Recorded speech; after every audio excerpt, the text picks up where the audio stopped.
I was a very rebellious young man, and I had a lot of problems growing up in my household. I was the oldest of 6 children, and I moved away. I used to be a runaway. I ran away from home quite a bit when I was younger.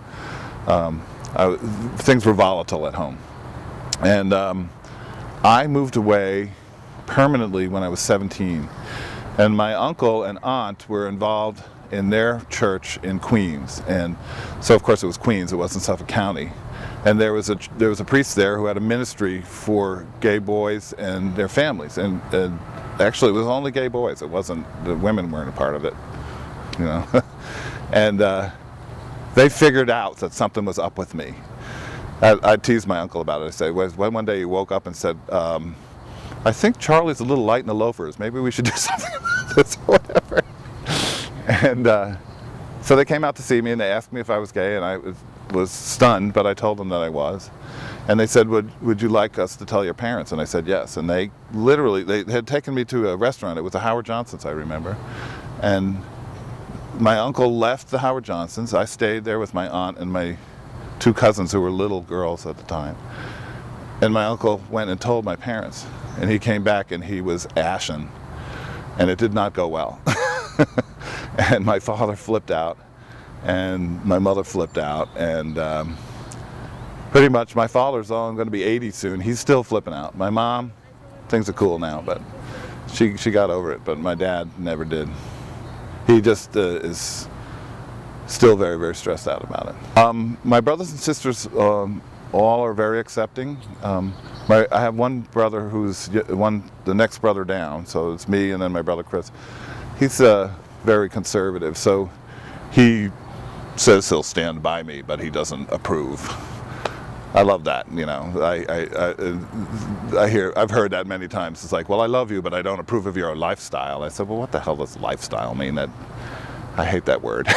I've been in 2 long-term relationships. The one prior to this one was a guy named Sam in Kansas City when I was in graduate school, and Sam was in the closet. It was very interesting being completely out of the closet and then suddenly living with somebody who was completely in the closet. Very, very strange.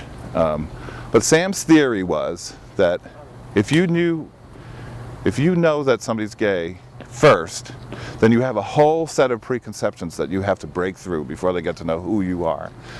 And I didn't think he was necessarily wrong about that. But I think the problem was by being in the closet, that's what the issue was. So he and I, in essence, kind of parted company over that. But I knew I always wanted to get married. I never had dreams of children and getting married to a woman or anything like that, but I always knew I wanted to be in a committed relationship.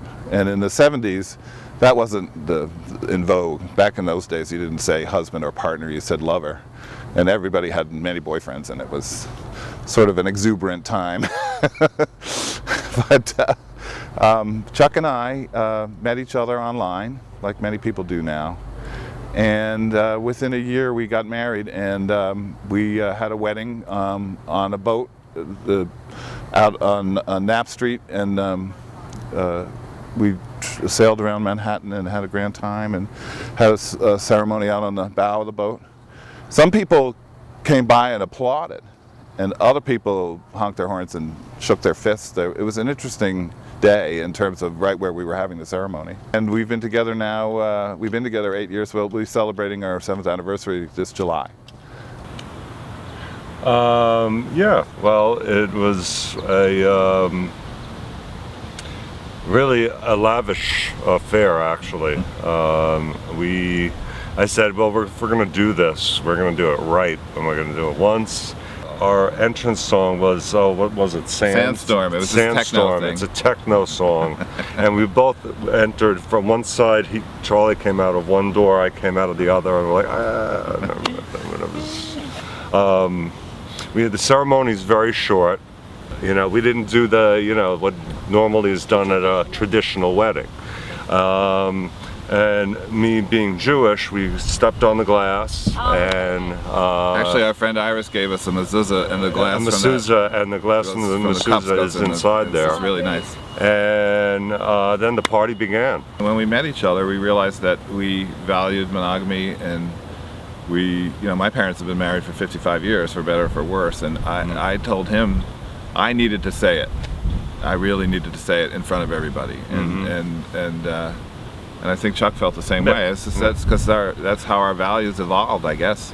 So it wasn't like we were seeking equality as per se, but we really wanted to recognize it and have a recognition. You can have a relationship. Two people can have a relationship. Two gay men can have a relationship. Our circle of friends is a really mixed up group. We have a lot of friends. It's not more or less any particular type of people, it's a kibosh of friends we have. Yeah, it's people you would never expect, and then people that you would expect. But